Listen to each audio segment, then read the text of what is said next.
Hello everyone, सभी को नमस्कार। मैं एम्स दिल्ली से रवि कुमार गुप्ता आपका बहुत बहुत स्वागत करता हूं आपके अपने स्कैलर नर्सिंग के इस ऑनलाइन प्लेटफॉर्म के ऊपर।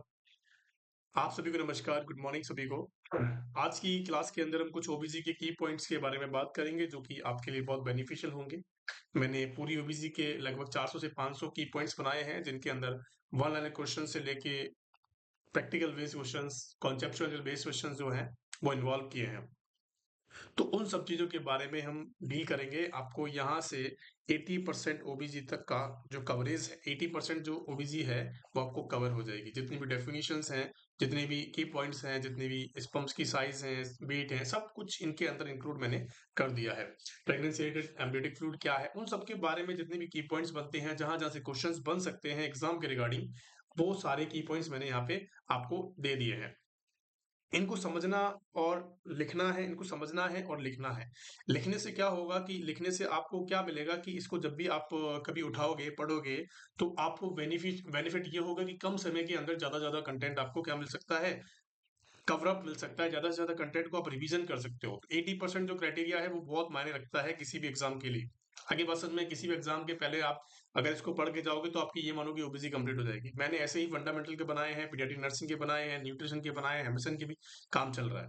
ठीक है बच्चों, तो आपको घबराना नहीं है। क्लास को शुरू से लेके एंड तक देखना है।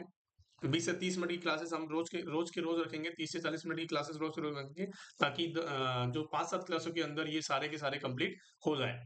5 से 10 क्लासों के बीच में ये सारे के सारे की पॉइंट्स होंगे, महत्वपूर्ण जो बिंदु होंगे, इंपॉर्टेंट टॉपिक्स होंगे, वो सब के सब हमको आपको कवर करवा देंगे। तो क्लास को अंत तक देखना है ताकि आपको किसी भी चीज का कोई डाउट ना रहे। आगे बात समझ में, चलिए ओबीसी की बात कर रहे हैं तो ओबीसी का मतलब आप सभी को पता है कि ऑप्स और गायनी के बारे में इसके अंदर बातें होंगी कि ऑब्स्टेटिकल प्रॉब्लम क्या होती है, ऑब्स्टेटिक क्या होती है, गायनेकोलॉजी क्या होती है, उन सब के बारे में हम बताएंगे। सबसे पहला की पॉइंट जो है वो आपके स्क्रीन पर ये है कि अगर आपसे कोई जनरल वे में या एग्जाम के अंदर कोई भी सीएचओ का एग्जाम है, कोई भी, हाँ हम कह सकते हैं कि नॉट का एग्जाम है, अगर आपसे कोई पूछता है कि ऑब्स्टेटिक क्या है, तो आप क्या आंसर इसका करोगे। अगर आपसे कोई पूछ ले कि आपको ऑब्स्टेटिक के बारे में बताना है कि ऑब्स्टेटिक क्या है, तो आपको क्या आंसर आप करोगे। देखो, सबसे पहली चीज आपको क्या करनी है, सबसे पहली चीज आपको क्या करनी है बच्चों, ये समझना है। सबसे पहली चीज आपको ये समझनी है कि देखो, छोटे छोटे जितने भी पॉइंट्स हैं, जितने भी टॉपिक्स हैं, इतने इंपॉर्टेंट रखते हैं, इतने इंपॉर्टेंस रखते हैं आपकी किसी भी एग्जाम में बैठने से कि आपका सिलेक्शन ये रुकवा भी सकते हैं और करवा भी सकते हैं। आगे बात समझ में, तो सबसे पहले जो डेफिनेशन है वो क्या है कि इट डील विथ, इट या इन विच डील ऐसे लिख सकते हैं, in which deal with pregnancy and related disorder.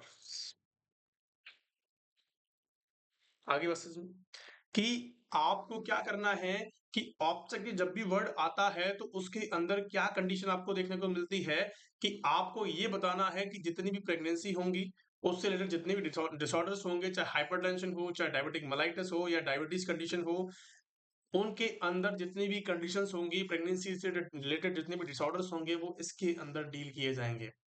ठीक है, ऑब्स्ट्रक्टिव का मतलब यही है कि आपको डे ऑफ कंसेप्शन में लेके, कहां से लेके कि ऑफ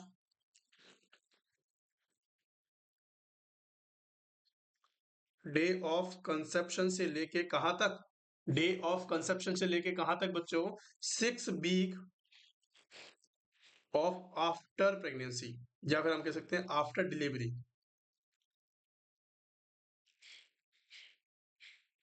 कहां से लेके कि 6 वीक कंसेप्शन के वाले डे से कि आज आपका बच्चा लग चुका है, उस दिन से लेके और अगले 6 महीने, अगले 6 वीक तक की जो प्रेगनेंसी के डिलीवरी के बाद जो 6 वीक होते हैं, जो परपीरियम पीरियड आता है, पोस्टमार्टम पीरियड आता है, उन तक के लेके आपको क्या करना है, इसके अंदर ही उसको रखना है।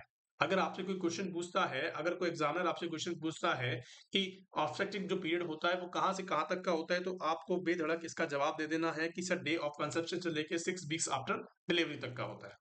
आगे बात समझ में। अब एक क्वेश्चन और बनता है, एक क्वेश्चन और बताएंगे मुझे कि मोस्ट कॉमन, एक क्वेश्चन और बताएंगे बच्चों कि मोस्ट कॉमन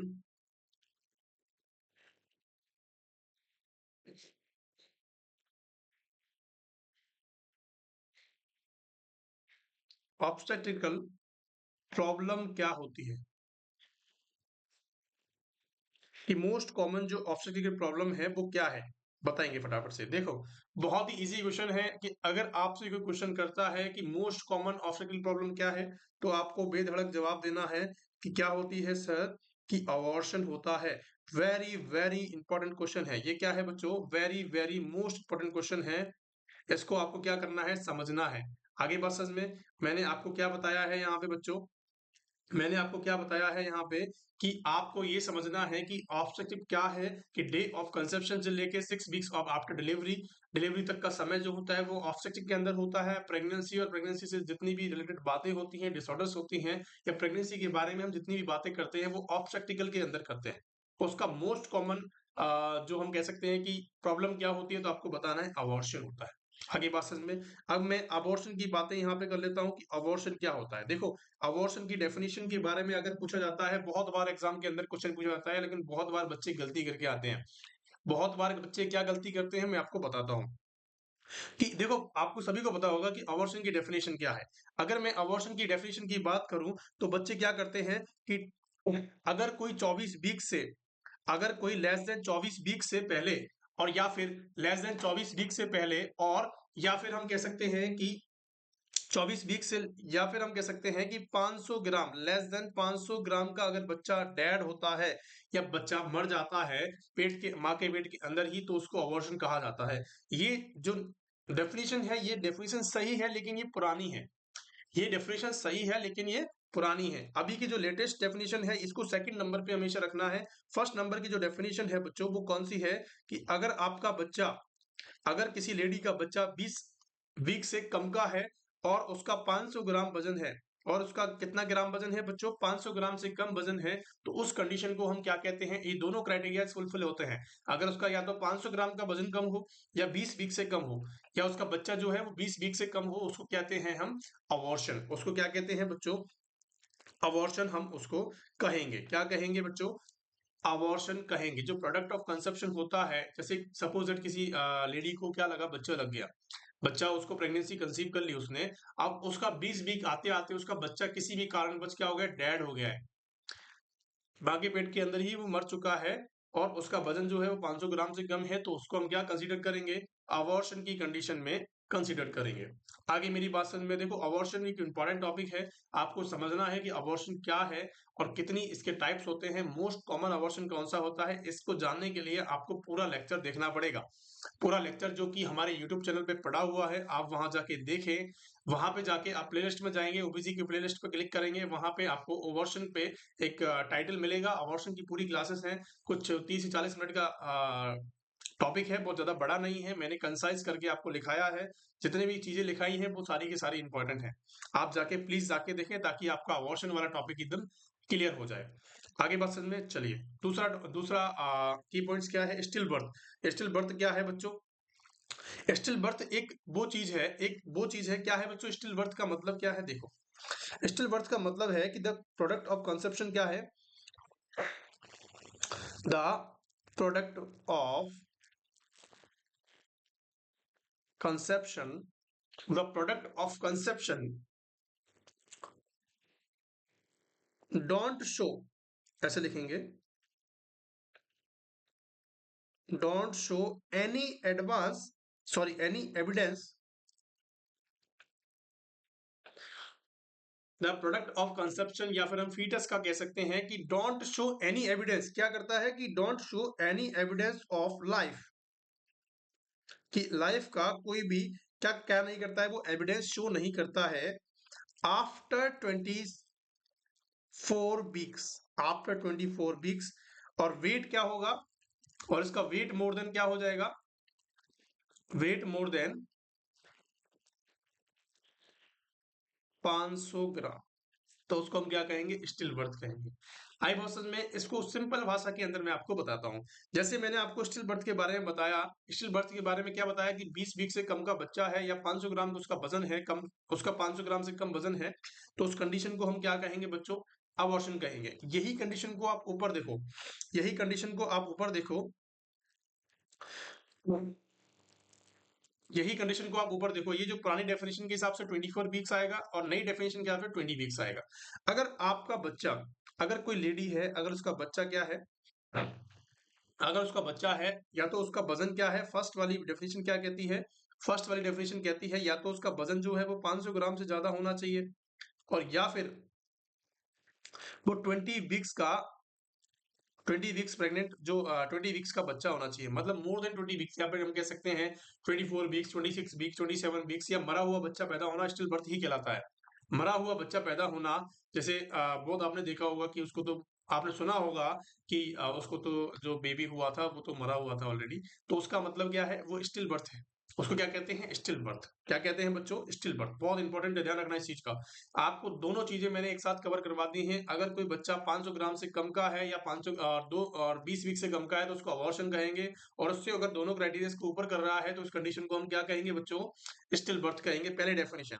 दूसरी डेफिनेशन क्या कहेगी कि आपको बताया जाएगा, अगर ये ऑप्शन में नहीं मिलती है तो आपको ये इस पे क्लिक करना है कि 500 ग्राम का लेस देन मोर देन 500 ग्राम का बच्चा होना चाहिए और 24 वीक्स का होना चाहिए।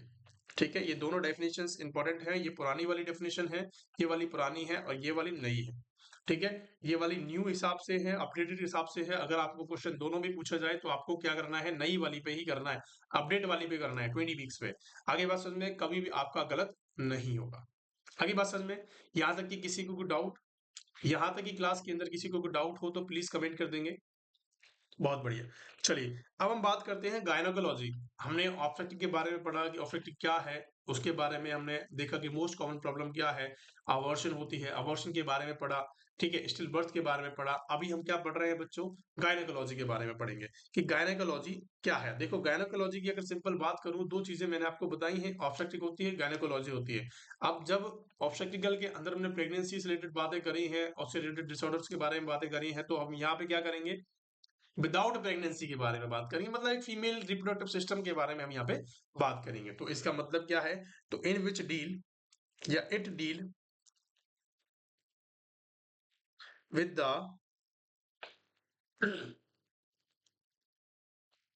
फीमेल रिप्रोडक्टिव सिस्टम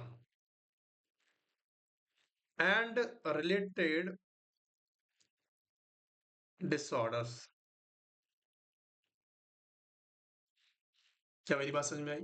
मैंने आपको क्या बताया कि एक तो प्रेगनेंसी के रिलेटेड बातें कर रहे हैं, उससे रिलेटेड डिसऑर्डर्स की बातें कर रहे हैं। एक होती है बिना प्रेगनेंसी के, मतलब कि जो जनरल फीमेल है उनकी रिप्रोडक्टिव सिस्टम के बारे में बात करना, उनके ऑर्गन्स के बारे में बात करना, और उससे रिलेटेड होने वाले डिसऑर्डर्स को डील करना क्या कहलाता है, गायनोकोलॉजी कहलाती है।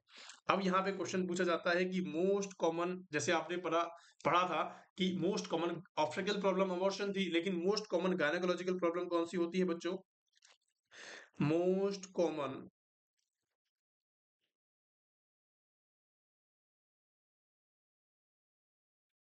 Gynaecological, most common gynaecological problem क्या है, इस पे बड़ा क्वेश्चन पूछा गया है, तो आपको बताना है, आपको बताना है डिसमेनोरिया।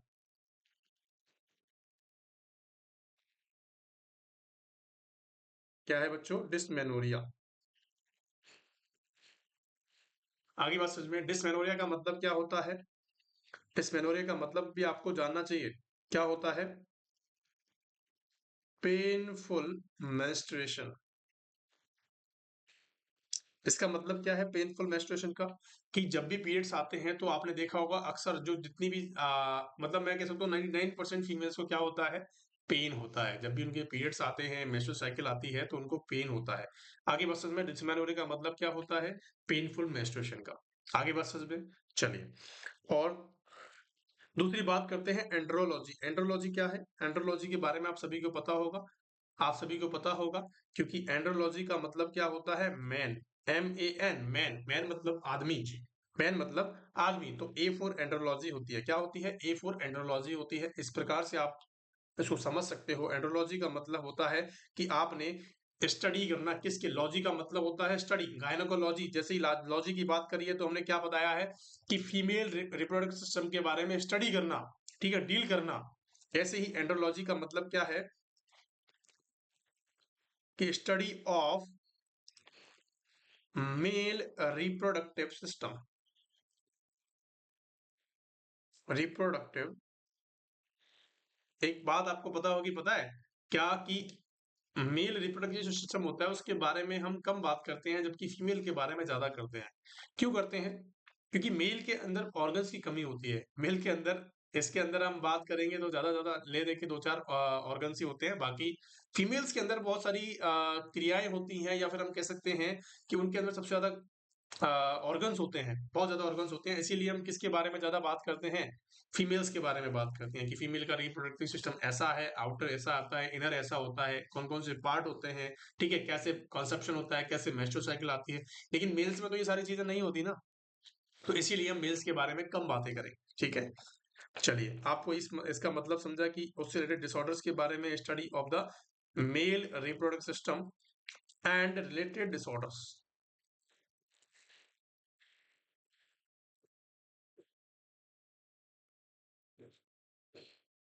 क्या मेरी बात समझ में आई कि उससे रिलेटेड डिसऑर्डर्स जो होते हैं उनके बारे में क्या करना, डील करना या स्टडी करना, क्या कहलाता है, एंड्रोलॉजी कहलाती है।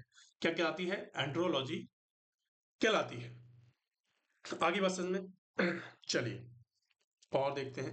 अब इसमें बता रखा है मिडवाइफरी नर्सिंग क्या होती है। देखो, मिडवाइफरी नर्सिंग बहुत इंपॉर्टेंट है, बहुत ज्यादा इंपॉर्टेंट है। एक बार शायद नॉर्सेट के एग्जाम में पूछा गया था कि मिडवाइफरी नर्सिंग क्या है। तो मिडवाइफरी नर्सिंग का बहुत इजी सा फंडा है कि इसमें क्या होता है कि नर्सिंग केयर प्रोवाइड करवाई जाती है प्रेग्नेंट लेडी को आफ्टर डिलीवरी, डिलीवरी के बाद भी, और ड्यूरिंग द लेबर, प्रेगनेंसी से पहले भी, प्रेगनेंसी के बाद भी, ड्यूरिंग द लेबर, उसको नर्सिंग केयर प्रोवाइड करवाना क्या कहलाता है, मिडवाइफरी नर्सिंग कहलाती है, सिंपल भाषा के अंदर।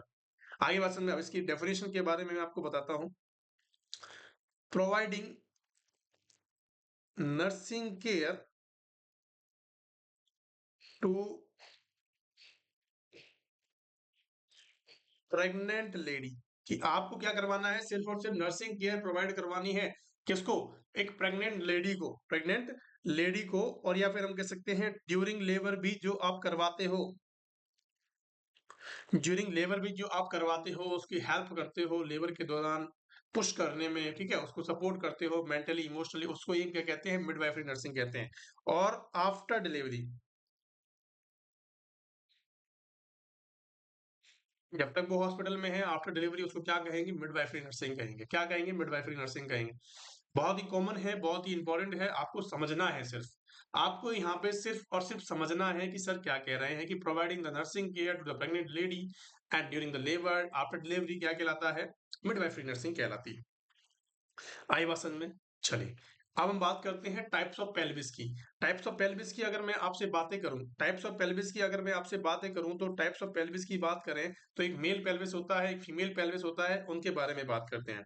अगर मैं मेल पेल्विस की बात करता हूं कि मेल पेल्विस कैसा होता है, इस पे क्वेश्चन पूछा गया है कि मेल पेल्विस का जो आकार होता है वो कैसा होता है।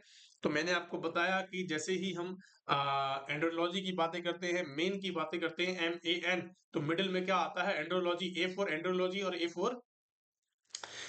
For Android, A for Android, क्योंकि मेल लोग एंड्रॉइड फोन ज्यादा चलाते हैं, अपनी वाइफ को चाहे आईफोन दिला दें, लेकिन मेल लोग क्या चलाते हैं, क्योंकि वो तो कमाते हैं, तो उनको पता है कि हमें फालतू का पैसा वेस्ट नहीं करना है, इसीलिए हम क्या चलाते हैं, एंड्रॉइड फोन चलाते हैं। एंड्रॉइड, तो इनका पेल्विस भी कैसा होता है बच्चों, एंड्रॉइड पेल्विस होता है। कैसा होता है बच्चों? एंड्रॉइड पेल्विस होता है। क्या मेरी बात समझ में आ गई? मैंने क्या बताया आपको कि सर पेल्विस की बातें कर रहे हैं, टाइप्स ऑफ पेल्विस की बातें कर रहे हैं, तो मेल पेल्विस आता है, तो मेल लोग ज्यादातर क्या चलाते हैं, एंड्रॉइड फोन चलाते हैं, तो उनका पेल्विस भी कैसा होगा, एंड्रॉइड पेल्विस होगा। और फीमेल की बात करें, फीमेल पेल्विस कैसा होता है बच्चों, बहुत बार एग्जाम पूछा गया है, एग्जाम क्वेश्चन बन रहा क्वेश्चन है, इंपॉर्टेंट है, कि एंड्रॉइड पेल्विस कहाँ होता है, मेन के अंदर होता है, मेल के अंदर होता है। और फीमेल का जो पेल्विस होता है वो कैसा होता है, गायनेकॉर्ड होता है, गायनेकॉइड पेल्विस। कैसा होता है? गायनेकॉइड पेल्विस होता है। कैसा होता है बच्चों? गायनेकॉइड पेल्विस होता है। क्या मेरी बात समझ में आ गई? क्या मेरी बात समझ में आई कि पेल्विस कैसा कैसा होता है, कि एंड्रॉइड पेल्विस होता है, गैनेकॉइड पेल्विस होता है? आगे बात समझ में? चलिए, बहुत बढ़िया। अब बात करते हैं oogenesis क्या होता है। oogenesis के बारे में आपने पढ़ा होगा। एक स्पर्मेटोजेनेसिस होता है, एक oogenesis होता है। oogenesis की प्रक्रिया क्या है? oogenesis क्या है? देखो, मैं अगर सिंपल सी बात करूं, जेनेसिस का मतलब क्या होता है? किसी भी चीज का बनना, किसी भी चीज का फॉर्म होना, किसी भी चीज का निर्माण होना, क्या कहलाता है? जेनेसिस कहलाता है। जेनेसिस का मतलब क्या है? किसी भी चीज का जेनेसिस की अगर मैं बात करूं, उसका मतलब होता है बनना। अगर मैं हिंदी में बात करूं, क्या होता है कि इसका मतलब है कि बनना। जैसे मिठाई बनती है, ठीक, कपड़े बनते हैं, किसी भी चीज का बनना क्या कहलाता है? जेनेसिस कहलाता है। उत्पन्न होना, निर्माण होना क्या कहलाता है? जेनेसिस कहलाता है। अब ऊ लगा हुआ है, तो ऊ मतलब क्या होता है? अगर मैं oogenesis की बात करूं, तो इसका मतलब है कि ओवम का फॉर्मेशन। ओवम का फॉर्मेशन होना क्या कहलाता है? oogenesis कहलाता है बच्चों। क्या कहलाता है? oogenesis कहलाता है।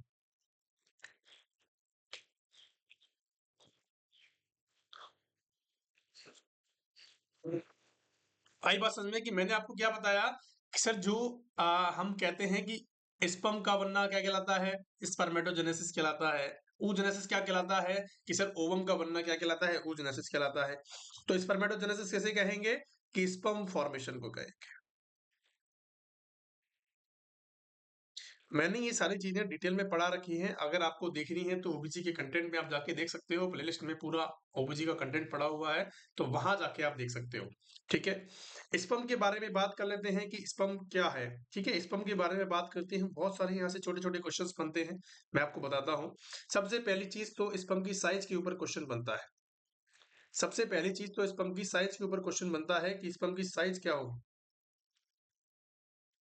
स्पर्म की साइज के ऊपर बहुत सारे क्वेश्चंस बनते हैं। स्पर्म की साइज जो होती है वो क्या होती है बच्चों?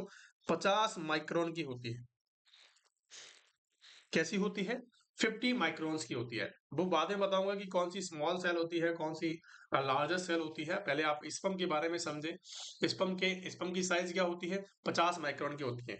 इसका लाइफ स्पान क्या होता है भैया? जो स्पर्म का जो लाइफ स्पान होता है वो क्या होता है मेरे प्यारे बच्चों? लाइफ स्पान की बात करें तो स्पर्म का होता है 48 टू 72 आवर्स का। कितना होता है? 48 टू 72 आवर्स का इसका लाइफ स्पान होता है। अगर मैं इसके स्पर्म की बात करता है कि चल स्पर्म का आपने देखा कि इसका 50 माइक्रोन का इसका साइज होता है। स्पर्म की लाइफ स्पान क्या होती है? स्पर्म की लाइफ स्पान क्या होती है? 40 टू 72 आवर्स होती है। और स्पर्म के ऊपर एक कैप पाई जाती है। आपने डायग्राम तो देखा ही होगा स्पर्म का। देखो, डायग्राम के मामले में मैं बहुत कमजोर हूं, तो प्लीज माइंड ना करें। स्पर्म का कुछ इस प्रकार से डायग्राम होता है। स्पर्म का कुछ इस प्रकार से डायग्राम होता है। स्पर्म की ये क्या होती है? टेल वाला पार्ट होता है। ये जो कैप वाले पार्ट होती है, ये कैसी होती है बच्चों? ये कैप होती है। क्या होती है? कैप होती है। तो कैप के ऊपर एक एंजाइम होता है, वो कौन सा होता है? हाइलुरोनिडेज। कौन सा होता है? हाइलुरोनिडेज। ये क्या काम करता है? हाइल जैसे ही ये ओवम को भेदने की कोशिश करता है, तो एंजाइम को रिलीज करता है। उस एंजाइम को रिलीज करने के बाद क्या करता है कि उसमें घुसने की कोशिश करता है और घुस जाता है। और घुस गया तो क्या हो गया बच्चों? फर्टिलाइजेशन हो जाएगा। फर्टिलाइजेशन होने के बाद क्या होगा? फर्टिलाइजेशन होने के बाद क्या हो जाएगा? कि बच्चा जो है हमारा, जो प्रोडक्ट है कंसेप्शन का, वो बन जाएगा। आगे बात समझ में? तो आपको सबसे पहली चीज आपको क्या समझी आपने? कि इसके स्पर्म की जो लाइफ स्पान होती है वो 40 टू 72 आवर्स होती है। स्पर्म की साइज जो होती है वो 50 माइक्रोन की होती है। अगर मैं मेल के अंदर की बात करूं, तो क्या होती है? Smallest cell of male body. Smallest cell of male body क्या होती है बच्चों? स्पर्म को कहते हैं। अगर मैं बात करूं, अगर मैं smallest cell of male body की बात करता हूं, तो क्या कहा हमने? स्पर्म को कहा। आगे बात समझ में? और अगर मैं, चलो ओवम के बारे में बात करते हैं। मैं आपको सारे के सारे पॉइंट्स को समझा दूंगा, पहले आप इनको लिखो। कि smallest size of female, smallest cell of the female क्या होगी? Smallest cell of the female होती है प्लेटलिस्ट। सॉरी, प्लेटलेट जो होती है, प्लेटलेट्स को हम क्या कहते हैं? स्मॉलेस्ट साइज या smallest cell of the female body. आगे बात समझ में। चलिए ओवम की साइज के बारे में बात करते हैं कि ओवम की साइज क्या होती है बच्चों। ओवम की साइज होती है 130 माइक्रोन की। 130 माइक्रोन की साइज होती है। अगर मैं इसके लाइफ स्पान की बात करता हूं तो लाइफ स्पान कितना होता है ओवम का। लाइफ स्पान कितना होता है ओवम का, लाइफ स्पान कितना होता है बच्चों। इसका होता है 12 से 24 घंटे। ये सिर्फ 12 से 24 घंटे के अंदर ही जिंदा रहता है। 24 घंटे के बाद ये नष्ट हो जाता है। क्या हो जाता है, 24 घंटे के बाद ये नष्ट हो जाता है। अगर आपको अगर आपको हम कह सकते हैं संतान की प्राप्ति चाहिए तो आपको क्या करना पड़ेगा, उस 12 से 24 घंटे के अंदर ही आपको स्पर्म रिलीज करने पड़ेंगे, इंटरकोर्स करना पड़ेगा, तभी आपका जो बच्चा है वो लग पाएगा। आगे बात समझ में। अगर मैं बात करूं कि फीमेल के अंदर स्मॉलेस्ट सेल कौन सी होती है, smallest cell of female body, तो आपको बताना है क्या होती है, प्लेटलेट। प्लेटलेट क्या होती है, प्लेटलेट्स होती हैं बच्चों। ये क्वेश्चन इतनी बार एग्जाम के अंदर पूछा गया है कि आप कंफ्यूज हो जाओगे कि इसको कितना बार रटे हम। ठीक है, तो smallest size of female body, इस पे फोकस करना है आपको, इस वाली पे फोकस करना है। कभी भी एग्जामिनर में जब एग्जामिनर जब भी हमें क्वेश्चन पेपर देता है तो हमें घुमाने की कोशिश करता है। हमें क्या करता है, घुमाने की कोशिश करता है, तो आपको बिल्कुल भी घूमना नहीं है। आपको बिल्कुल भी घूमना नहीं है। अगर आपने क्वेश्चन को ढंग से पढ़ा है, क्वेश्चन को आपको पढ़ना आता है, तो आप उसका क्वेश्चन का आंसर 100% सही करके जाओगे। तो आपने क्या कहा कि smallest cell of the female body क्या कहा, प्लेटलेट्स को कहा। लेकिन आपने मेल बॉडी के अंदर क्या कहा, स्मॉलेस्ट सेल को, कि क्या कहा, स्पर्म को कहा, क्योंकि मेल फीमेल के अंदर स्पर्म तो नहीं होते ना। बहुत बढ़िया। अब यहाँ पे क्वेश्चन बनता है कि लार्जेस्ट सेल कौन सी होती है, largest cell of female body. भाई लार्जेस्ट सेल को भी बताना है, तो लार्जेस्ट सेल क्या होती है, ओवम होती है। क्या होती है, ओवम होती है। Question of the day. ये दोनों के दोनों क्वेश्चंस बहुत इंपॉर्टेंट हैं, वन वाले क्वेश्चंस हैं कि largest cell of the female body is called ovum and smallest cell of the female body is called platelets. और यहाँ पे हमने बातें करी थी कि smallest cell of the male body is called sperm and largest cell of the, यहाँ पे हम करेंगे largest cell of male body, largest, जैसे मैंने आपको बताया कि इसके अंदर स्पर्म होती है, लेकिन largest cell of the male body is nervous cell. क्या होती है, नर्वस सेल। क्या होती है, नर्वस सेल। आगे मेरी बात समझ में, मेरी बात समझ में आ गई आपको कि मैंने आपको क्या बताया कि smallest cell of the male body is called sperm and largest cell of the male body is called nervous cells. अब यहाँ पे आपने देखा, ये दोनों क्वेश्चंस को देख लिया, आपने दोनों क्वेश्चंस को तो देख लिया, लेकिन आपसे लेकिन आपसे जो क्वेश्चन पूछा जाएगा वो कैसे पूछा जाएगा, आपको इस बात का ध्यान रखना है। अब मैं आपको बताता हूँ, देखो ट्रिक क्या होती है, एग्जामिनर ट्रिक कैसे पूछता है। अब आपने देखा मेल बॉडी फीमेल बॉडी, ठीक है। अब आप वहां पे कंफ्यूज होंगे बच्चों कि अगर आपसे क्वेश्चन ऐसे पूछा जाए, smallest cell of human body, अगर आपको क्वेश्चन में ये दे दिया जाए तो आप क्या आंसर करने वाले हो। स्मॉलेस्ट सेल क्या स्पर्म करोगे, या आप प्लेटलेट्स करोगे, क्या आप ओवम करोगे, क्या आप नर्वस सेल्स करोगे। देखो स्मॉलेस्ट की बात कर रहे हैं तो स्मॉलेस्ट सेल्स ह्यूमन तो दोनों ही है। अगर मैं स्पर्म की बात करूं या प्लेटलेट्स की बात करूं, अगर मैं smallest cell in the human body की बात कर रहे हैं, प्लेटलेट्स की बात करेंगे या फिर स्पर्म की बात करेंगे, देखो इसके अंदर भी एक कॉन्सेप्ट है, इसके अंदर भी एक कॉन्सेप्ट है। बताइए फटाफट से क्या आपका आंसर यहाँ पे रहेगा। अगर आपको ये दे दिया जाए तो देखो, ह्यूमन तो दोनों ही है, फीमेल भी है मेल भी है, तो आपको हमेशा क्या करना है, आपको हमेशा स्पर्म को ही टिक करना है बच्चों। क्या करना है, स्पर्म को ही बताना है, स्पर्म को ही टिक करना है, प्लेटलेट्स पे नहीं जाना है। आगे बात समझ में, आगे मेरी बात समझ में है कि आपको क्या आंसर करना है बच्चों, स्पर्म को करना है। ऐसे ही अगर क्वेश्चन ऐसा पूछा जाता है कि largest cell of human body, कि भैया ह्यूमन बॉडी के अंदर कौन सी लार्जेस्ट सेल है, तो आपको बताना है ओवम। क्या बताना है? ओवम के बारे में आपको डील करनी है, बताना है। क्या मेरी बात समझ में आ गई? क्या मेरी बात समझ में आ गई आपको? चलिए, बहुत बढ़िया। अब सेक्स हार्मोन के बारे में बात करेंगे, उससे पहले हमें क्या करना है, 2 क्वेश्चंस और हैं। अगर आपसे कोई क्वेश्चन पूछा जाता है, अगर आपसे कोई एक क्वेश्चन और पूछा गया है कि लार्जेस्ट ऑर्गन ऑफ बॉडी, आपसे कोई लार्जेस्ट ऑर्गन के बारे में पूछता है, बॉडी का लार्जेस्ट ऑर्गन कौन सा है, तो आपको बताना है बच्चों स्किन। क्या बताना है? स्किन बताना है। अगर आपसे कोई क्वेश्चन पूछता है कि largest internal organ of the body क्या होती है, देखो दोनों क्वेश्चंस के अंदर अलग अलग चीजें हैं। Largest internal organ of body, largest internal organ कौन सा होता है, तो लिवर को बताया गया है। किसको बताया गया है? लिवर को बताया गया है। लिवर का वेट कितना होता है बच्चों? 1.5 केजी होता है। कितना होता है? 1.5, मतलब 1.5 किलो के आसपास का इसका वजन होता है। क्या मेरी बात समझ में आ गई? मैंने आपको कुछ यहाँ पे इंपॉर्टेंट पॉइंट्स के बारे में बताया है, जैसे कि मेल के अंदर कौन सा होता है, फीमेल के अंदर कौन सा होता है। इन सब चीजों को आपको एक डिक्टेट करना है कॉपी के अंदर, ताकि जब जब भी आप सीएचओ का या नॉटसेट का, आरआरबी का जब भी एग्जाम देने जाओ, तो इनको रिवीजन करके जाओ। आगे बात समझ में? चलिए, अब मैं आपको बताता हूँ कि मेल सेक्स हार्मोन कौन सा होता है और फीमेल सेक्स हार्मोन कौन सा होता है। ठीक है, सबसे पहली चीज मेल की बात करते हैं कि मेल का जो सेक्स हार्मोन होता है उसको बोलते हैं टेस्टोस्टेरोन। टेस्टोस्टेरोन रिलीज होता है तभी मेल की अर्ज होती है क्या?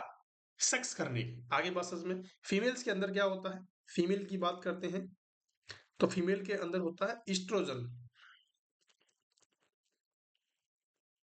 क्या होता है बच्चों? ईस्ट्रोजन की बात यहाँ पे करी जाती है। दोनों इंपॉर्टेंट हैं। मेल के अंदर कौन सा होता है? मेल के अंदर टेस्टोस्टेरोन होता है, फीमेल के अंदर ईस्ट्रोजन होता है। आगे बात समझ में? क्या मेरी बात यहाँ तक की समझ में आई या नहीं आई? किसी को कोई डाउट बच्चों यहाँ तक की क्लास के अंदर किसी को कोई डाउट है? अगर प्लीज किसी को कोई डाउट है तो यहाँ पे आप कमेंट बॉक्स के अंदर कमेंट कर सकते हो, किसी भी प्रकार का कोई डाउट हो तो। चलिए, ऑर्गन ऑफ ओवुलेशन, अगला पॉइंट क्या कहता है कि ऑर्गन ऑफ ओवुलेशन, ओवुलेशन का ऑर्गन कौन सा है? ओवुलेशन का मतलब होता है कि ओवम का बाहर निकलना क्या कहलाता है? ओवम का बाहर निकलना, ओवम का ओवुलेशन होना क्या कहलाता है? ऑर्गन ओवुलेशन कहलाता है। ओवम का ओवरी से बाहर निकलना ओवुलेशन कहलाता है। तो ऑर्गन कौन सा हुआ, कहां से निकलता है, तो आपको बताना है ओवरी से निकलता है। कहां से निकलता है? ओवरी से निकलता है। अगर आपसे कोई क्वेश्चन पूछता है कि ऑर्गन ऑफ ओवुलेशन क्या कहलाता है, तो ओवरी को बताना है। अगर आपसे कोई ऑर्गन ऑफ फर्टिलाइजेशन की बात करता है, ऑर्गन ऑफ फर्टिलाइजेशन क्या होता है मेरे प्यारे बच्चों? अगर आपसे कोई ऑर्गन ऑफ फर्टिलाइजेशन की बात करता है, तो आप सभी को पता है फेलोपियन ट्यूब की बात करता है। फेलोपियन किसकी बात करता है मेरे प्यारे बच्चों? कि फेलोपियन ट्यूब की बात यहाँ पे करी जाती है। और फेलोपियन ट्यूब की अंदर भी कौन सा पार्ट होता है, मुझे कमेंट बॉक्स के अंदर बताएंगे कि फर्टिलाइजेशन कौन से पार्ट के अंदर होता है। ऑर्गन ऑफ इम्प्लांटेशन, इम्प्लांटेशन की कौन सी बात होती है? अगर कोई आपसे पूछता है कि फर्टिलाइजेशन का जो पार्ट होता है वो कौन सा होता है फेलोपियन ट्यूब के अंदर भी, तो आपको कमेंट बॉक्स के अंदर बताना है मेरे को कि कौन सा पार्ट के अंदर क्या होता है, फर्टिलाइजेशन होता है। चलो आपने बता दिया कि ऑर्गन तो ट्यूब है, फेलोपियन ट्यूब है ना? अब मुझे बताना है कि कौन से पार्ट के अंदर होता है। फेलोपियन ट्यूब के 4 पार्ट होते हैं, उनमें से चारों पार्ट में से मुझे आपको कमेंट करके बताना है कि कौन सा पर्टिकुलर पार्ट है। आगे बात इसमें अब पूछा गया है नीचे कि ऑर्गन ऑफ इम्प्लांटेशन, इम्प्लांटेशन कहाँ होता है? इम्प्लांटेशन वेरी इंपॉर्टेंट है बच्चे, काफी बच्चे फेलोपियन ट्यूब करके आ जाते हैं, लेकिन इम्प्लांटेशन की साइट कौन सी होती है बच्चों? यूटेरस होती है।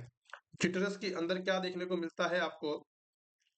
इम्प्लांटेशन आपको देखने को मिलता है। और कौन सी? पोस्टीरियर वॉल पे, upper end anterior end posterior wall पे क्या मिलता है? अपर एंड पोस्टीरियर वॉल पे आपको इम्प्लांटेशन देखने को मिल जाता है। यूट्रस को पता है आपको, यूट्रस के अंदर इम्प्लांटेशन होता है, फेलोपियन ट्यूब के अंदर फर्टिलाइजेशन होता है, ओवम कहाँ से निकलता है? ओवरी से निकलता है।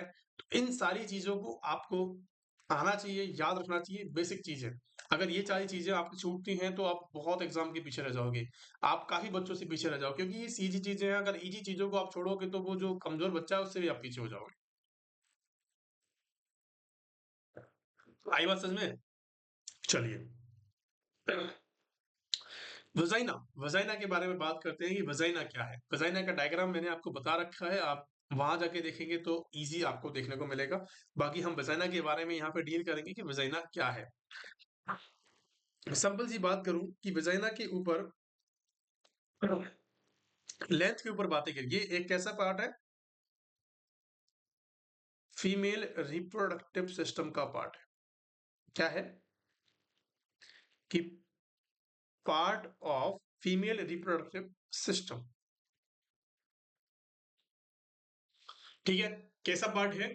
फीमेल रिप्रोडक्टिव सिस्टम का पार्ट है। अगर मैं आपसे वजाइना की बातें करता हूं, तो अगर ये लेंथ की बातें करते हैं,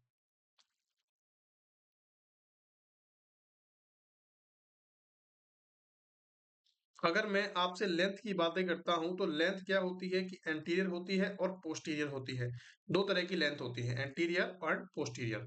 अब जो एंटीरियर लेंथ होती है, एंटीरियर जो लेंथ होती है वो कितनी होती है, पोस्टीरियर कितनी होती है? देखो, जो एंटीरियर लेंथ होती है वो 7 सेंटीमीटर की होती है। 7 सेंटीमीटर की होती है। पोस्टीरियर क्या होती है? 9 सेंटीमीटर की होती है। एंटीरियर वाली कितनी होती है बच्चों? एंटीरियर वाली जो होती है वो 7 सेंटीमीटर की होती है, और पोस्टीरियर वाली 9 सेंटीमीटर की होती है। आपको बताना है, फीटस की डिलीवरी के लिए जिम्मेदार होती है वजाइना, मतलब कि फीटल डिलीवरी यहाँ से होती है। फीटल डिलीवरी रेस्पॉन्सिबल है। इसकी अगर मैं आपसे बात करूं कि पीएच के बारे में बहुत बार क्वेश्चंस पूछे गए हैं कि पीएच ऑफ वजाइना क्या होती है, तो देखो पीएच जो होती है वो डिफर करती है, या फिर हम कहते हैं डिफरेंट होती है। एक प्यूबर्टी की एज में, मीनोपॉज की एज में, और प्री मेंस्ट्रुअल फेज में। देखो अब कौन कौन सी बातें करते हैं। सबसे पहली चीज, अगर मैं इसकी एसिड, वैसे अगर नॉर्मल पीएच की बात करूं तो कितनी होती है बच्चों? 3.8 टू 4.5 इसकी पीएच होती है। और 4.5 जो 3.8 टू 4.5 जो पीएच होती है वो कैसी होती है? एसिडिक होती है। कैसी होती है? एसिडिक होती है। सबसे पहली अगर मैं बात करूं न्यूबॉर्न की, न्यूबॉर्न की बात करूं, तो न्यूबॉर्न की जो वजाइना होती है, या फिर हम कह सकते हैं कि 0 से जो 14 डेज की जो न्यूबॉर्न होता है, मतलब एक अभी जन्मा ही है, सिर्फ 14 दिन का बच्चा है। 14 दिन के बच्चे का जो, अगर आप वहां का पीएच मापोगे, अगर कोई बच्ची है उसका पीएच आप वजाइना से लेके नापोगे, मापोगे, तो कितना आपको देखने को मिलेगा बच्चों? वो कैसा होगा? वो एसिडिक होगा। अब एसिडिक वहां पे उसको क्या रीजन है भाई एसिडिक होने का? तो आपको बताना है, due to maternal oestrogen, due to maternal oestrogen, कि ईस्ट्रोजन की वजह से, मैटरनल मदर का जो ईस्ट्रोजन लेवल होता है उसकी वजह से आपको क्या देखने को मिलेगा? यहाँ पे एसिडिक पीएच देखने को मिल जाएगी। न्यूबॉर्न की बातें हो गई हैं। अब भैया 2 वीक से लेके, या फिर हम 14 वीक से देखते हैं, 14 दिन से लेके प्री प्यूबर्टी तक, प्री प्यूबर्टी तक क्या देखने को मिलती है? एल्केलाइन होती है। कैसी होती है? एल्केलाइन नेचर की होती है। इन बातों का ध्यान रखना, बहुत बार क्वेश्चंस पूछे गए हैं यहाँ से। कितनी बार? बहुत बार क्वेश्चंस पूछे गए हैं कि 14 दिन से लेके प्यूबर्टी की एज तक एल्केलाइन नेचर की होती है। और अगर मैं आपसे बात करूं प्यूबर्टी से लेके, प्यूबर्टी से लेके रिप्रोडक्टिव एज तक,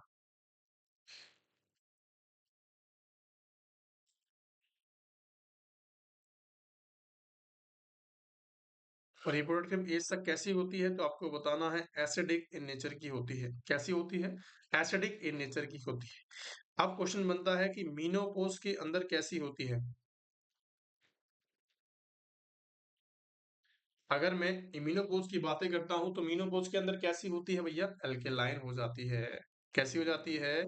एल्केलाइन हो जाती है। ठीक है, कैसी हो जाती है बच्चों? एल्केलाइन होती है। अब बहुत बार क्वेश्चन पूछा गया है कि प्रेगनेंसी के अंदर कैसी होती है वजाइना की पीएच, तो आपको बताना है एसिडिक होती है। कैसी होती है बच्चों? एसिडिक होती है। ठीक है, अगर मैं आपसे करूं कि इन मेंस्ट्रुअल साइकिल,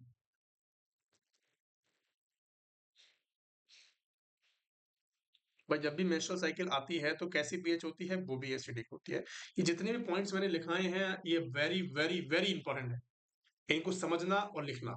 इनको जब आप दूसरी बार क्लासेस को देखोगे, दूसरी बार आप जब पढ़ोगे तो आपको चीजें सब की सब समझ में आ जाएगी। आगे बात समझ में। हाँ, अब एक क्वेश्चन बनता है कि मोस्ट कॉमन इन्फेक्शन कौन सा होता है वजाइना से होने वाला। मोस्ट कॉमन इन्फेक्शन कौन सा होता है, तो आपको बताना है यूरिनरी ट्रैक्ट इन्फेक्शन होता है। यूरिनरी ट्रैक्ट इन्फेक्शन होता है। कैसा होता है बच्चों, यूरिनरी ट्रैक्ट इन्फेक्शन होता है ड्यू टू, क्यों होता है, मोस्ट कॉमन क्यों होता है, due to shortness of vagina. बहुत ही मोस्ट कॉमन है। आपको अगर मैं बात करूं तो 100 महिलाओं में से 80 महिलाओं को ये देखने को मिलेगा कि उनको यूटीआई है, यूरिनरी ट्रैक्ट इन्फेक्शन है। ठीक है, और यूरिनरी जो ट्रैक्ट इन्फेक्शन होता है वो किसकी वजह से होता है, ड्यू टू द अनहाइजीन की वजह से। तो इसलिए आप सभी को अपनी हाइजीन को मेंटेन करना चाहिए। आगे बात समझ में चलिए। अब एक दो क्वेश्चंस और हैं, मैं उसके बारे में आपसे बताना चाहता हूं कि जैसे अगर आपको वजाना की पीएच के बारे में हमने जाना, वजाना की लेंथ के बारे में हमने जाना कि कितनी लेंथ होती है, एंटीरियर कितनी होती है, 7 सेंटीमीटर की होती है, पोस्टीरियर 9 सेंटीमीटर की होती है। फीमेल रिप्रोडक्टिव सिस्टम का पार्ट होता है, फीटल डिलीवरी के लिए जिम्मेदार होती है। ठीक है, इन सब चीजों के बारे में हमने पढ़ लिया है। देखो, एक वर्ड होता है कॉल्पोस्कोपी। कॉल्पोस्कोपी का मतलब क्या है, इसका वर्ड का मतलब आपको आना चाहिए। कॉल्पोस्कोपी का मतलब होता है scopy is called visualisation. Scopy जिस भी वर्ड के पीछे लगा होता है उसको बोलते हैं विजुअलाइजेशन। तो विजाइना का विजुअलाइजेशन करना कॉल्पोस्कोपी कहलाती है। क्या कहलाती है, विजुअलाइजेशन। तो क्या लिखेंगे, विजुअलाइजेशन ऑफ वजाइना, कि वजाइना का विजुअलाइजेशन देखना क्या कहलाता है, क्या कहलाता है, वजाइना को देखना ही क्या कहलाता है, क्या कहलाता है, कॉल्पोस्कोपी। इसके लिए जो इंस्ट्रूमेंट यूज होता है वो कौन सा होता है, इंस्ट्रूमेंट। बहुत बार एग्जाम में क्वेश्चन आया होगा कि कौन सा इंस्ट्रूमेंट किया जाता है, तो कॉल्पोस्कोप। कॉल्पोस्कोप को आप इमेज जरूर देखना, इंटरनेट से देख लेना। कॉल्पोस्कोप की मेरे पास है नहीं है, नहीं मैं दिखा देता आपको यहीं पे। तो आपको इंटरनेट पे जाना है, कॉल्पोस्कोप की इमेज देखनी है, ताकि आपको इमेज जो है वो दिमाग के अंदर फीड हो जाए, क्योंकि इमेज बेस्ड क्वेश्चन भी बहुत बार एग्जाम के अंदर पूछे जा रहे हैं। आगे बात समझ में। तो आपने देखा कि वजाइना के ऊपर इतने सारे क्वेश्चंस बनते हैं, और जितने भी मैंने आपको बताए हैं वो बहुत ज्यादा इंपॉर्टेंट है। पीएच से रिलेटेड क्वेश्चंस आते हैं, स्कोपी से रिलेटेड क्वेश्चंस आते हैं, कौन सा इंस्ट्रूमेंट यूज होता है, लेंथ के बारे में क्वेश्चंस आते हैं। इसके अंदर हम कह सकते हैं, हाँ, यही क्वेश्चंस बनते हैं वजाइना के ऊपर। आगे बात समझ में चलिए, बहुत बढ़िया। एक होता है एंटेरोसील। एंटेरोसील का मतलब क्या है उसके बारे में समझेंगे। एंटेरोसील, एंटेरोसील क्या होता है, एंटेरोसील का मतलब होता है कि प्रोलैप्स ऑफ द इंटेस्टाइन। देखो मैं आपको बताता हूं, लिखेंगे प्रोलैप्स ऑफ स्मॉल इंटेस्टाइन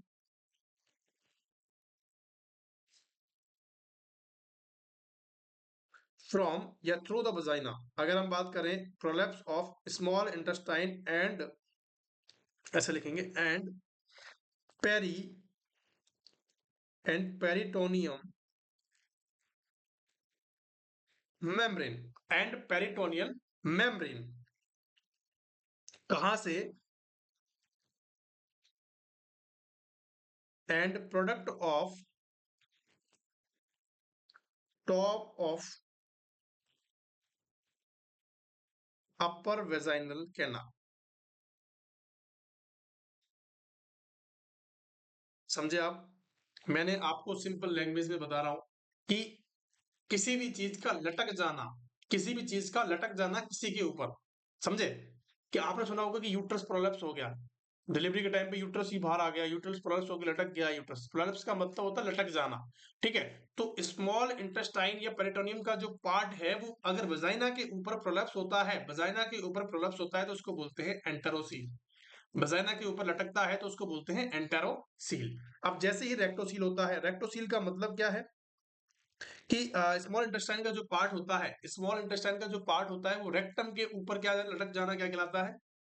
क्या कहलाता है? रेक्टोसील कहलाता है। आखिर बात समझ में, प्रोलैप्स ऑफ स्मॉल, ऐसे लिखेंगे, prolapse of small intestine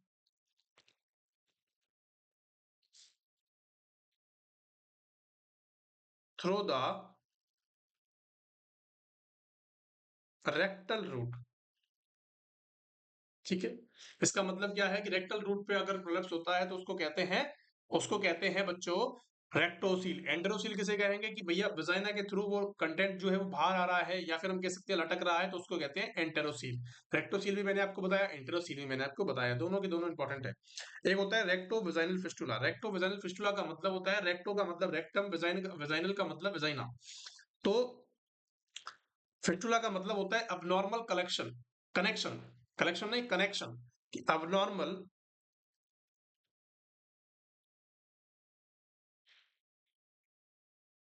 abnormal connection between rectum and vagina is called recto vaginal fistula. जहां भी आपको ये वर्ड देखने को मिलता है फिस्टुला, उसका मतलब होता है कि दो चीजों के बीच में अबनॉर्मल कनेक्शन हो रहा है। दो चीजों के बीच में अबनॉर्मल कनेक्शन हो रहा है, जबकि नहीं होना चाहिए। आपको समझ में आ रहा है? अबनॉर्मल का मतलब जो नॉर्मल नहीं है, और वो कनेक्शन नहीं होना चाहिए, जबकि वो होता है। ऐसा होने से क्या होगा कि जो वजाइना का जो यूरिन है वो रेक्टल से निकलेगा, रेक्टल का जो फीसिस है वो वजाइना से निकलेगा। ऐसा आपको देखने को मिल सकता है। क्या मेरी बात समझ में आ गई आप सभी को? क्या मेरी बात समझ में आ गई सभी को? अब हाँ, एक चीज और समझेंगे।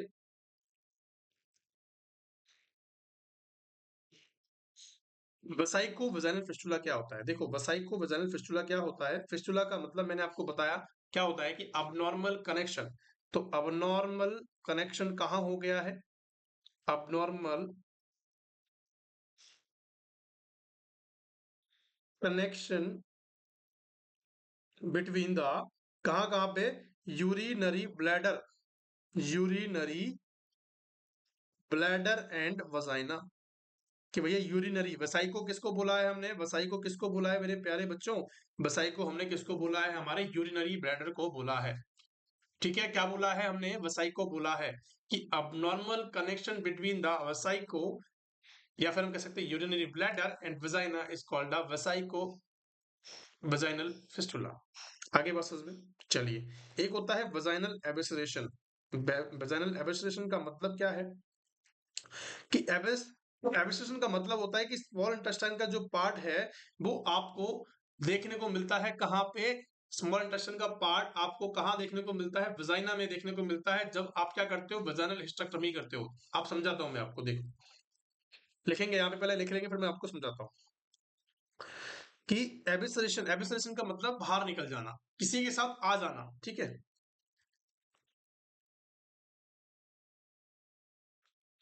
एबिसरेशन of small intestine, evisceration of small intestine through the vagina, through the vagina in case of vaginal hysterectomy। कि आप जब भी वजाइनल हिस्टेक्टमी करते हो, वजाइनल हिस्टेक्टमी का मतलब होता है कि removal of the uterus through the vagina. इसका मतलब क्या है? इसका मतलब भी लिख लेंगे, रिमूवल ऑफ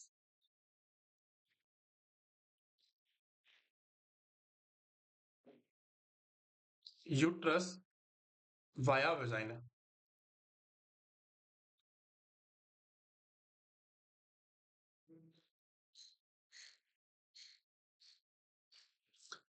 भाई हिस्टेक्टमी का मतलब सभी को पता होगा कि रिमूवल ऑफ यूट्रस, और अगर वजाइना के थ्रू निकाल रहे हो तो उसको बोलेंगे वजाइनल हिस्टेक्टमी।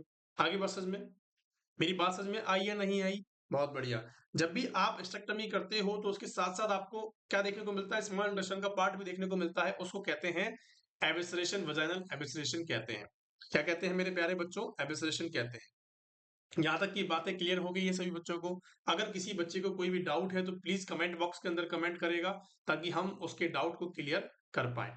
सबसे पहली चीज। दूसरी चीज और बताता हूँ, काफी बच्चों के मन में ये सवाल होता है कि सर हम कह सकते हैं कि मीनोपॉज के अंदर आपने बताया, मीनोपॉज के अंदर जो आपने बताया जो पीएच ऑफ वजाइना होती है, पीएच ऑफ वजाइना है वो कैसी है बच्चों? वो कैसी है? वो है एल्केलाइन। कैसी है? एल्केलाइन। और आपने बताया जो रिप्रोडक्टिव एज होती है, प्यूबर्टी से लेके जो रिप्रोडक्टिव एज होती है, या फिर हम कह सकते हैं कि 15 साल से 45 साल तक की जो एज होती है, 15 से 45 ईयर्स तक की जो एज होती है, उसके अंदर पीएच कैसी होती है? उसके अंदर होती है एसिडिक। कैसी होती है? एसिडिक। वो क्यों होती है? क्योंकि वहां पे एक बैक्टीरिया पाया जाता है, या हम कह सकते हैं ड्यू टू बैक्टीरिया। क्योंकि क्यों पाया जाता है? बैक्टीरिया पाया जाता है। बैक्टीरिया की वजह से क्या होती है? वहां पे पीएच होती है एसिडिक। क्यों होती है? क्योंकि जो बैक्टीरिया है वो लैक्टोबैसिलाई होता है। लैक्टोबैसिलाई होता है। वो कैसा होता है? लैक्टोबैसिलाई होता है। लैक्टोबैसिलाई मतलब लैक्टिक एसिड वो क्या करता है? रिलीज करता रहता है। लैक्टोबैसिलाई ग्रुप का एक, उसका नाम अगर मैं आपको बताऊं तो उसका नाम होता है डॉर्डलिन बैसिलाई। डॉर्डलिन, डॉर्डलिन बैसिलाई। क्या होता है? क्या होता है बच्चों? डॉर्डलिन बैसिलाई। अगर मैं, किस ग्रुप की होता है? किस ग्रुप का होता है? लैक्टोबैसिलस ग्रुप का होता है। लैक्टोबैसिलाई होता है जो कि लैक्टिक एसिड रिलीज करता है। लैक्टिक एसिड कैसा होता है? खट्टा होता है या मीठा होता है या खरा खारा होता है? तो हम कह सकते हैं वो एसिडिक इन नेचर का होता है, थोड़ा सा खट्टा होता है। तो एसिडिक नेचर क्यों होता है वजाइना का? तो आपको बता देना है, ड्यू टू द डॉर्डेलिन बेसिलाई। जो जो वजाइना दही के जो बैक्टीरिया दही के अंदर पाए जाते हैं, वही बैक्टीरिया वजाइना के अंदर भी पाए जाते हैं। इसीलिए आपको समझना है कि दही के अंदर भी कौन सा होता है? दही के अंदर भी लैक्टोबैसिलस होता है। और हमारी वजाइना के अंदर भी क्या होता है बच्चों? हमारी वजाइना के अंदर भी क्या होता है बच्चों? क्या होता है? डॉर्डेलिन बेसिलाई होता है, लैक्टोबैसिलस होता है। क्या मेरी बात समझ में आ गई है? अगर ये डॉर्डेलिन बेसिलाई की अगर मैं बात करूं तो कैसा होता है ये? ग्राम पॉजिटिव बैक्टीरिया होता है। कैसा होता है? ग्राम पॉजिटिव बैक्टीरिया होता है। एनारोबिक बैक्टीरिया होता है। एनारोबिक बैक्टीरिया होता है। क्या मेरी बात समझ में आ गई है? एनारोबिक बैक्टीरिया जो, अगर ये लैक्टोबैसिलाइस की बात करूं तो ये क्या कम करता है कि जो वजाइनल ग्लाइकोजन है, ग्लाइकोजन को कन्वर्ट करने का काम करता है लैक्टिक एसिड के अंदर। मैंने आपको बताया अभी कि कन्वर्ट ग्लाइकोजन टू, किसमें कन्वर्ट करता है? Convert glycogen to lactic acid. क्या मेरी बात समझ में आ गई है? तो यहाँ तक की क्लास के अंदर हम जितना ही पढ़ेंगे, बाकी के की पॉइंट्स को हम कल पढ़ेंगे। Thank you so much for being there. अगर आपको किसी भी तरह का कोई डाउट यहाँ पे क्लास के अंदर है, तो आप प्लीज कॉल करें, मैसेज करें, हमारे सपोर्टिव नंबर्स पे कॉल कर सकते हैं, मैसेज कर सकते हो, ताकि आपका जो भी डाउट है वो क्लियर हो सके। Thank you so much for being there. अपने दोस्तों के साथ शेयर करें। अगर क्लास पसंद आई हो तो लाइक करें, सब्सक्राइब करें हमारे चैनल को। और इतना प्यार आप दे रहे हो उसके लिए बहुत बहुत धन्यवाद। Thank you so much for being there. पढ़ते रहें और बढ़ते रहें।